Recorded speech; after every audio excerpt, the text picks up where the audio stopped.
नहमदुहु व नुसल्ली अला रसूलिहिल करीम अम्मा बाद फ़अऊज़ु बिल्लाहि मिनश शैतानिर रजीम बिस्मिल्लाहिर रहमानिर रहीम या अय्युहन नासु इत्तक़ू रब्बकुम अल्लज़ी ख़लक़कुम मिन नफ़्सिन वाहिदतन व ख़लक़ मिन्हा ज़ौजहा व बस्सा मिनहुमा रिजालन कसीरा व निसाअ वत्तक़ुल्लाहल्लज़ी तसाअलूना बिही वल अरहाम इन्नल्लाहा काना अलैकुम रकीबा।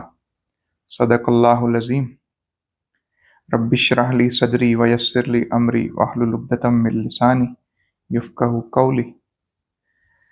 The topic for today's conversation, I want to bring your attention towards verse number 1 of Surah Nisa, chapter number 4 of Holy Quran, which is often read in a sermon for a marriage as well, in all other sermons as well. This is one of the significant verse that is utilized in all major sermons that is given on our daily life, like nikah, marriage, or any other major events. So in this verse, Allah subhanahu wa ta'ala is telling, Ya ayyuhan nas ittaqu rabbakum, that O people, fear from your Lord, Allazi khalaqakum min nafsin wahidatan, who has created you from one person, wa khalaqa minha zawjaha, and has created the mate of that person, the wife of that person. Allah subhanahu wa ta'ala has created Adam first, and from the rib of Adam, peace be upon him, he has created Lady Eve. And then from both of them, he has created multiple men and women and spread them all around the world. So Allah subhanahu wa ta'ala, Allazi khalaqakum min nafsin wahidatan wa bassa minhuma rijalan kasira wa nisaa. Wattaqullaha allazi.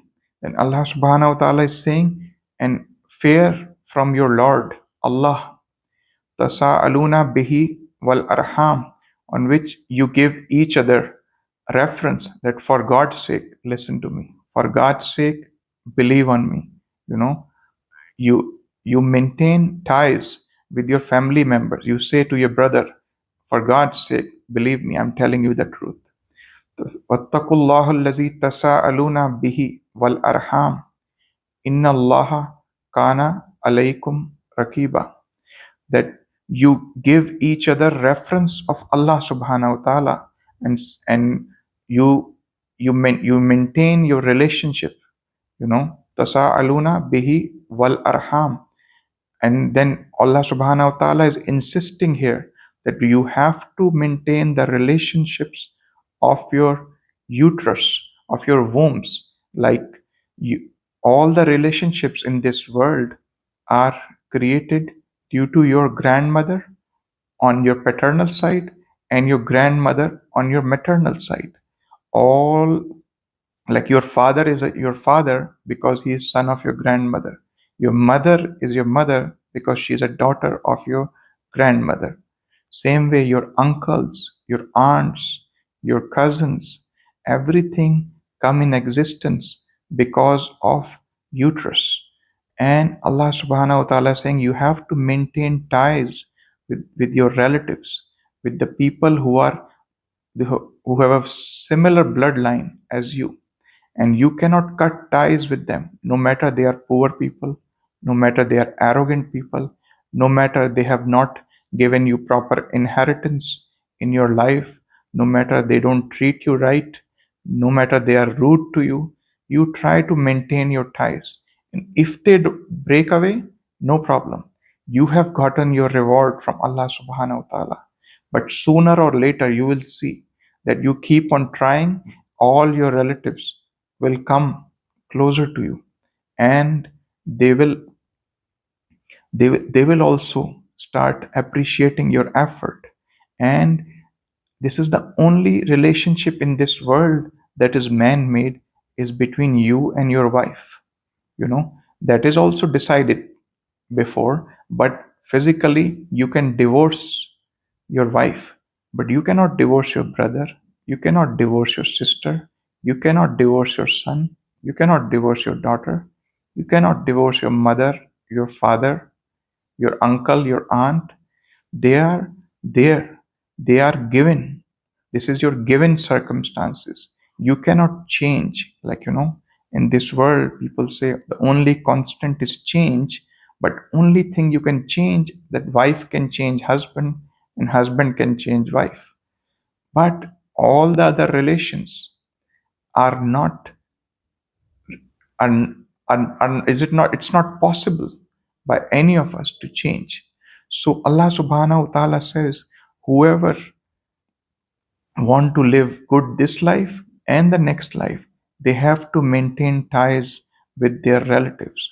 They, regardless of their behavior, we should be the one. Today we invite to a party relatives only who invite us, only the relatives who are equal in status with us, only the relatives who has been nice to us. But Allah subhanahu wa ta'ala is saying you invite regardless of all that. You should invite openly according to their status, that they are your uncle and your uncle's kids, your aunt and your aunt kids, your brother and your brother kids, your sister and your sister kids. Prophet Muhammad, peace be upon him, said that whoever want that their provision, their risk, their income to be increased, that it has blessings in it, and their age to be increased, like their age has barakah in it and blessings in it, they should do sila rahim. They should maintain ties with their relatives. Like you host them properly, you take care of them properly, you feed them properly. Whenever they need financial or emotional help, you do it for them, regardless how they treat you. So Allah subhanahu wa ta'ala has mentioned that whoever will cut ties with their relatives will not see paradise. Just such a big thing. That you are prohibited in paradise because of this reason, that you are cutting ties with your relatives for little things, like they have been rude to us, they have not given us our share in our inheritance, they have cheated you, whatever the reason, you cannot cut ties with them. So please kindly make sure that you always maintain a healthy relationship with your relatives. You call them, you message them, or anything. Just say a hi or send a joke, whatever. Just like you maintain ties with them, and very soon you will see that you will get benefit in this world and the world after. وَمَا عَلَيْنَا إِلَّا الْبَلَاغُ الْمُبِينُ. بسم الله الرحمن الرحيم. يا أيها الناس اتقوا ربكم الذي خلقكم من نفس واحدة وخلق منها زوجها وبث منهما رجالا كثيرا ونساء واتقوا الله الذي تساءلون